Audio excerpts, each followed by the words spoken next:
بسم اللہ الرحمن الرحیم. ناظرین، میں ہوں آپ کا ہوسٹ اصغر حارث، اور آج میرے ساتھ ہیں حسب معمول محترم ناصر محمود صاحب.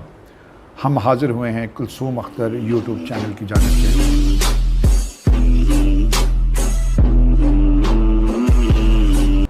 First of all, we are so grateful for your kindness, for your lovely comments, and you are going to subscribe our channel day by day, and you are getting our quality information which we are going to post on our YouTube channel. تو آج اسی تناظر میں ہم current affairs پہ بات کریں گے، اور کرنٹ افیئرز پہ بات کرنے کے لیے ناصر صاحب بالخصوص ہمارے پاس تشریف رکھتے ہیں. ناصر صاحب، we really welcome you on board. بہت شکریہ. Thank you very much. Nasir صاحب، میرا پہلا سوال آپ سے یہ ہے کہ پینڈیمک کو شروع ہوئے آلموسٹ کوئی 6 مہینے کا عرصہ گزر چکا ہے، بالکل، اور ہم نے من حیث القوم تقریباً 3 ماہ کا عرصہ لاک ڈاؤن میں بھی گزارا ہے. آپ کے وسیع تر تجربے کی روشنی میں کیا بیسٹ گورننس کا ماڈل ہو سکتا ہے جس کے تحت گورنمنٹ کو ہمارے ملک کو چلانے کی ضرورت ہے؟ اصغر صاحب، گورننس کی جو موجودہ شکل ہے اس کو ریوائز کرنے کی ضرورت ہے. جو کوآرڈینیٹڈ اور بیسٹ فارم ہے وہ اوپر سے نیچے کی طرف آتی ہے، یعنی فیڈرل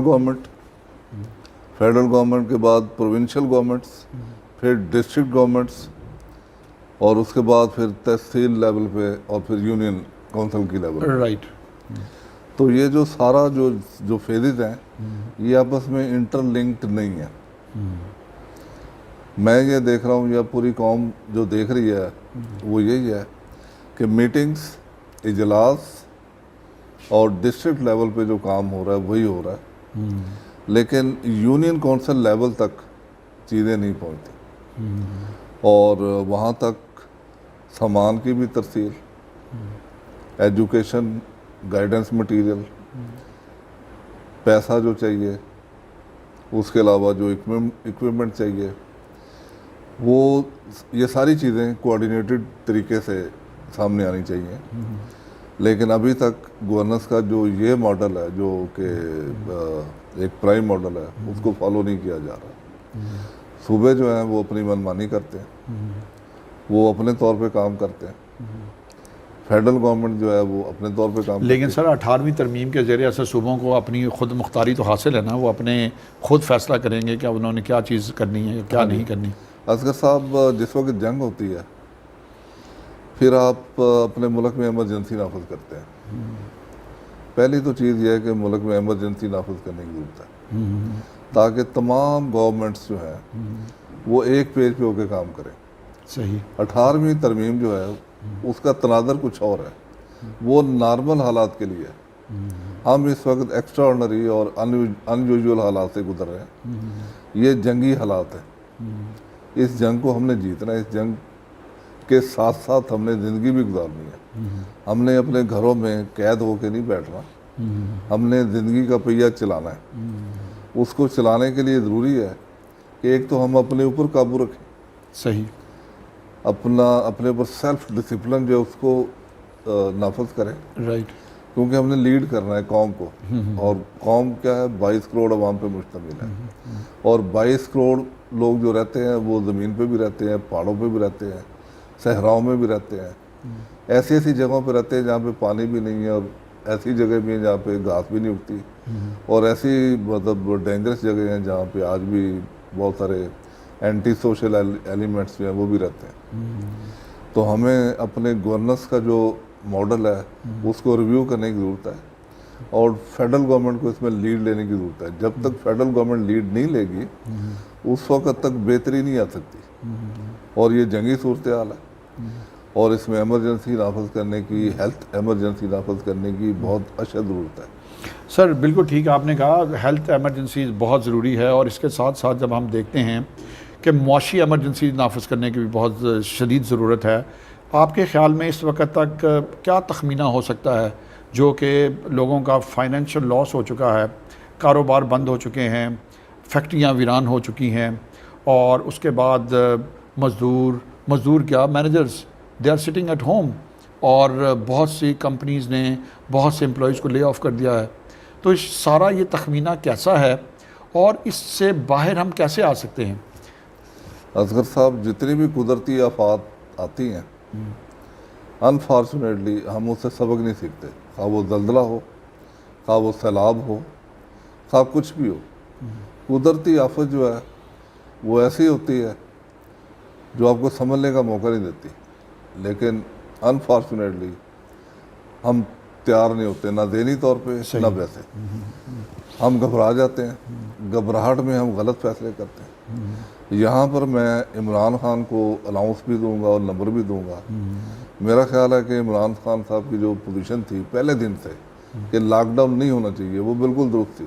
اچھا، وہ اس لیے کہ اب آبادی بہت بڑھ چکی ہے، اور آبادی اس حد تک بڑھ چکی ہے کہ چھوٹے چھوٹے گھروں میں 10 12 12 لوگ رہتے ہیں، اور بہت سارے ایسے لوگ بھی ہیں جو دوسرے شہروں سے آ کے کرائے کے گھروں میں رہتے ہیں، خاص طور پہ جو نوجوان ہیں۔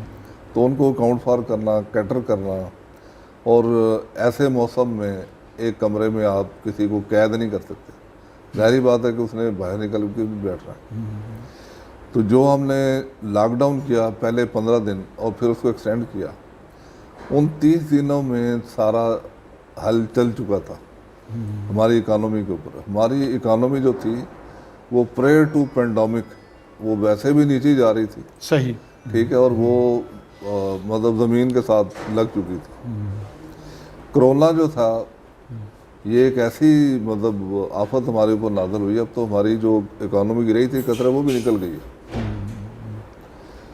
اور اس میں ہمارے ملینز آف لوگ جو ہیں وہ بے روزگار ہو چکے ہیں۔ تو سر ایسی صورتحال میں جب ہم کاروبار کو دیکھتے ہیں وہ ڈاؤن جا رہا ہے، تعلیمی ادارے بند ہیں، طالب علم گھروں میں ہیں، وہ شاید ذہنی تناؤ کا شکار بھی ہیں، کاروبار بالکل اپنی ایک حیثیت کھو چکے ہیں، تو اس کا سلوشن آپ کے ذہن میں کیا آتا ہے؟ How we can continue our economy and the business cycle under the circumstances? 90 دن اصغر صاحب بہت ہوتے ہیں۔ 90 دن میں ہر بندے کو، ہر بچے کو، سب کو پتہ چل گیا ہے کہ یہ پینڈیمک جو ہے یہ کیا ہے، اس پینڈیمک میں ہم نے کیسے رہنا ہے، کیا احتیاطی تدابیر اختیار کرنی ہے۔ آئسولیشن جو ہے، یعنی آپ سٹے ہوم، سٹے سیف، اس کا نعرہ زیادہ دیر نہیں لگا سکتے۔ آپ نے کام پہ بھی جانا ہے، آپ نے باہر واک کرنے بھی جانا ہے، آپ نے سبزی لینے بھی جانا ہے، آپ نے مارکیٹ بھی جانا ہے، مارکیٹس نے کھلنا بھی ہے، اسکولوں نے بھی کھلنا ہے، کیونکہ ہمیں پتہ چل گیا ہے کہ یہ وبا جو ہے یہ 1 سال بھی رہ سکتی ہے، 2 سال بھی، 3 سال بھی، 4 سال بھی، 5 سال بھی، اور یہ ان لاتعداد بیماریوں کے ساتھ ایک نئی بیماری ہے جو آلریڈی موجود ہیں، جو کسی نہ کسی شکل میں سال میں 1 دفعہ یا 2 دفعہ جن کا ظہور ہوتا ہے ان بیماریوں کا، اور بہت سارے لوگ ٹریٹمنٹ بھی کرواتے ہیں، اللہ کو بھی پیارے ہو جاتے ہیں۔ تو اس میں اس کے ساتھ ساتھ اب ہمیں زندگی گزارنے کا طریقہ اور سلیقہ سیکھنا ہے۔ یعنی آپ یہ کہتے ہیں کہ اس وقت ہم جو لاک ڈاؤن ہو چکا ہے اسی کے ساتھ ہمیں آئندہ آنے والے دنوں میں زندہ رہنا ہے۔ بالکل، جب زندہ رہنا ہے تو کیا احتیاطی تدابیر ہمیں کرنی چاہیے ایز این انڈیویجول، اور ایک جسے کہتے ہیں براڈر لیول پہ، میکرو لیول پہ ہم کیا تبدیلیاں کرنی چاہیے؟ ہم یہ سمجھ چکے ہیں کہ یہ جو بیماری ہے، جو وائرس ہے، یہ ایک انسان سے دوسرے انسان کو منتقل ہوتا ہے۔ تو 4-5 جو احتیاطی تدابیر ہیں ان کے ساتھ ہم زندگی گزار سکتے ہیں۔ ماسک پہنیں، اس کے علاوہ آپ 6 فٹ کا فاصلہ اختیار کریں، ہاتھ مت ملائیں، کسی کے ساتھ بغل گیر مت ہوں۔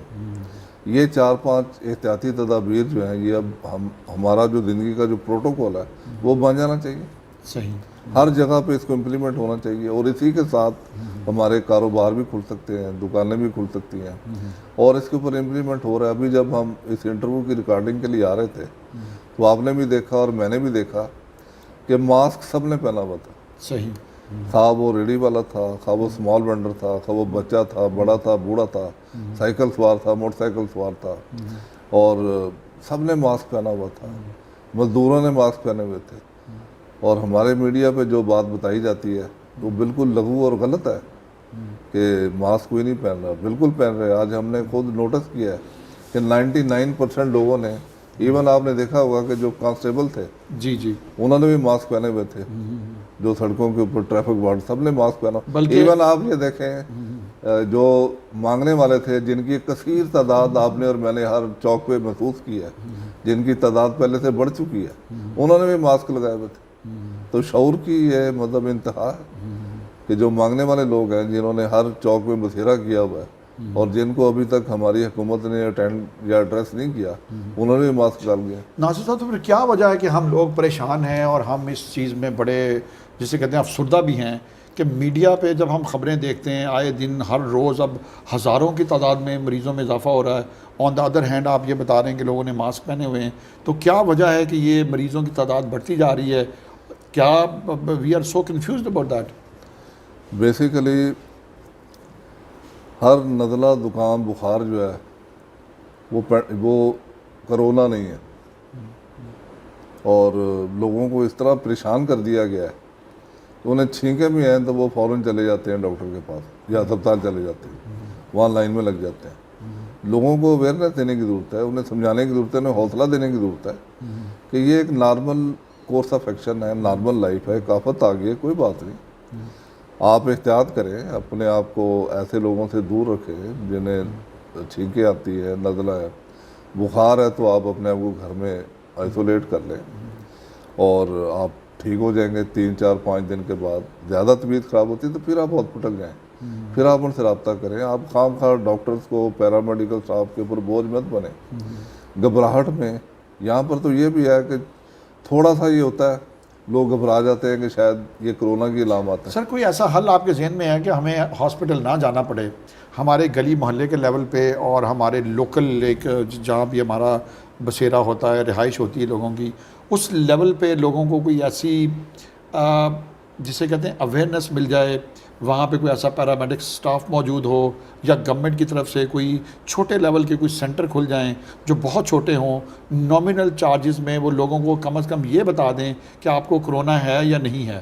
اور لوگ بہت گھبرائے ہوئے ہیں اس وقت جانے میں ہاسپٹلس کے پاس. اصغر صاحب، ہم ٹائم ٹو ٹائم اپنی پہلے بھی ڈسکشن میں یہ بات کر چکے ہیں کہ آبادی اس قدر بڑھ چکی ہے کہ ہمیں یونین کونسل لیول پہ پلاننگ کرنے کی ضرورت ہے. بالکل ٹھیک. یعنی ایک یونین کونسل جو ہے اس میں کیا کیا چیزیں ہوں گی، پولیس اسٹیشن بھی ہو، مجسٹریٹ بھی ہو، جج بھی ہو، ایک چھوٹا ہاسپٹل بھی ہو، اس یونین کونسل کے اسکول بھی ہو، اس یونین کونسل کے رہنے والے لوگ وہیں پہ جو ہے نا اپنے مسائل کو حل کریں، وہیں پہ مسائل کو حل کریں rather than putting pressure on the government. بالکل. اب 2 چیزیں آ جاتی ہیں جو لوگوں کے بڑے مسائل ہوتے ہیں. ایک تو ان کے آپس کے جو معاملات ہوتے ہیں، وہاں پہ ثالثی کونسل ہونی چاہیے جہاں پہ وہ اپنے مسائل کو حل کر سکے. میڈیکل کے جو چھوٹے موٹے مسائل ہیں وہ اپنے یونین کونسل لیول پہ حل کریں. وہاں پہ جو میڈیکل روم ہوگا، جو ایم آئی روم جس کو کہتے ہیں، یہ چھوٹا ہاسپٹل جو ہے وہ وہاں چلے جائیں. تیسری چیز جو اسکول ہے، بجائے اس کے کہ ہم 4 5 6 کلومیٹر دور بچوں کو اسکول بھیجیں، اس اسکول میں جو آپ کے یونین کونسل کا اسکول ہے، یہ پابندی ہونی چاہیے گورنمنٹ کی کہ وہ اسی اسکول میں اپنے بچوں کو پڑھائیں. تو یونین کونسل لیول پہ گورنمنٹ کو پلاننگ کرنی چاہیے. یہ گورننس کا بہترین ماڈل ہے کہ ہر چیز ایک یونین کونسل میں موجود ہو تمام لوگوں کا. ایون جو لوگ ایک یونین کونسل سے مائیگریٹ کر کے دوسری یونین کونسل میں بھی جائیں، ان کا ریکارڈ ہونا چاہیے. اور ان یونین کونسل والوں کے پاس یہ ریکارڈ ہو کہ یہ بندہ فلاں یونین کونسل سے ہے، وہاں پہ یہ کیا کرتا تھا، اپنا کریمنل ریکارڈ جو ہے وہ بھی ساتھ لے کے جائے. ڈیٹا بیس ایسا ہونا چاہیے کہ جیسے ہی وہ وہاں جائے تو اس کا اس بندے کا سارا ریکارڈ وہیں پہ شفٹ ہو جائے. ان کو پتہ چلے کہ اس بندے کا کریکٹر اور مورل ریکارڈ کیا ہے، اس کے علاوہ اس کا میڈیکل ریکارڈ کیا ہے، اس کا تعلیمی ریکارڈ کیا ہے، یہ کس کام آ سکتا ہے. وہ سارا جب ان کے پاس موجود ہوگا تو آپ دیکھیں گے کہ معاشرے میں بہت بہتری آئے گی. جی ناظرین، آپ دیکھ رہے ہیں کلثوم اختر یوٹیوب چینل، اور آج ہم نے بڑی اچھی گفتگو کی. ہماری گفتگو کا بیسک پرپس تھا گورننس کا ماڈل کون سا ہونا چاہیے. تو بیسٹ ماڈل کی ناصر صاحب نے بڑے اچھے انداز میں نشاندہی کی ہے کہ کچھ کام ایسے ہیں جو وفاقی گورنمنٹ کے کرنے کے کام ہیں.